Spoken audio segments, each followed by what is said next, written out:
দ্বিতীয় মেয়াদে বাংলাদেশ দলের দায়িত্ব নিয়ে কয়েকজন ক্রিকেটারকে দল থেকে ছেঁটে ফেলেছিলেন চান্দিকা হাথুরুসিংহে।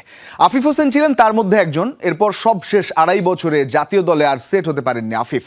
বাঁহাতি এই ব্যাটার বলছেন হাতুরুর অধ্যায় তিনি ভুলে যেতে চান। এই মুহূর্তে ঢাকা প্রিমিয়ার লিগে খেলা আফিফকে জাতীয় দলের পজিশনে ডিপিএল খেলতে বলেছে জাতীয় দল ম্যানেজমেন্ট। ওর চ্যাপ্টার নিয়ে আমি কোনো কথা বলতে চাই না, কারণ আমি এটা মনে রাখতে চাই না। কোন দিনগুলো ভুলে যেতে চান আফিফ হোসেন? ফিরে যাওয়া যাক ২০২৩ সালের মার্চে। সাকিব, মুশফিক, রিয়াদকে নিয়ে গড়া অভিজ্ঞ মিডল অর্ডারে জায়গা মিলত না সহজাত পজিশন ছেড়ে। অধিকাংশ সময়ই আফিফ হোসেন তাই ব্যাট করতেন ৭ নম্বরে।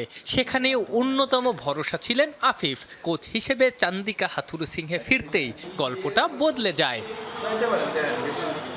প্রথমে টি-20 থেকে, পরে বাঁহাতি এই ব্যাটার বাদ পড়েন ওয়ানডে থেকেও। ইন্ডিয়া ইংল্যান্ডের সাথে ওয়ানডে ব্যর্থতায় কেন টি-20 থেকে বাদ পড়েছিলেন সেটাই ছিল প্রশ্ন ছিল আরও একটা, হাথুরুর সঙ্গে আফিফের আসলে হয়েছিল কি? হাথুরু যখন কোচ হয়ে এসেছিলেন ওই জায়গায় আপনার সঙ্গে ব্যাটে বলে মেলেনি, কি মনে হয় ওইটাই আপনার ক্যারিয়ারের জন্য একটা ব্যাড ইম্প্যাক্টের জায়গা? ব্যাড ইম্প্যাক্টের জায়গা অবশ্যই, বাট ওর চ্যাপ্টার নিয়ে আমি কোনো কথা বলতে চাই না, কারণ আমি এটা মনে রাখতে চাই না। কেন? এটা আমার ইচ্ছা, আমি মনে রাখতে চাই না। লোয়ার মিডল অর্ডারে ব্যাট করা সহজ না। প্রায় প্রতিদিনই আক্রমণাত্মক ক্রিকেট খেলতে হয় দলের রান বাড়ানোর তাগিদেও। তাই ব্যর্থতার পরিমাণও বেশি। আফিফের গল্পটাও একই। বিসিএলে সেঞ্চুরি করে দলে ফিরলেন, লোয়ার অর্ডারে পারফর্ম করতে না পেরে আবার একাদশ থেকে বাদও পড়লেন। যে কারো পজিশন চেঞ্জ হলে একটু ডিফিকাল্ট টাইম যায়, বাট ওটা যত তাড়াতাড়ি অ্যাডজাস্ট করে নেওয়া যায় ততটাই তার জন্য বেটার। তো টিম ম্যানেজমেন্ট থেকেও একটা প্ল্যান থাকে, তো ওটার বাইরে তো আমি আর কিছু করার থাকে না। তো যেই প্ল্যান থাকে সেই অনুযায়ী চেষ্টা করি নিজের বেস্টটা দেওয়ার।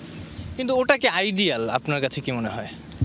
এটা তো টিম ম্যানেজমেন্টের ডিসিশন। তো এখানে একটা ডিসিশন যখন টিম ম্যানেজমেন্ট নিবে, তো কারোর জন্য আইডিয়াল না হলেও সেটা তার করতেই হবে, কিছু করার থাকে না এখানে। ওই পজিশনে আসলে ব্যাটিং করার জন্য সময় কম থাকে, আর যেদিন সময় বেশি থাকে হয়তো সেদিন আর্লি উইকেট পড়ে যায়, এরকম টাইপের কিছু সিচুয়েশন আসে। লোয়ার মিডল অর্ডারে যারা ব্যাটিং করে থাকে তারা ডেইলি পারফর্ম করে না কখনোই, তারা ১-২টা ম্যাচে ভালো পারফর্ম করে টিমের সিনারিও চেঞ্জ করে।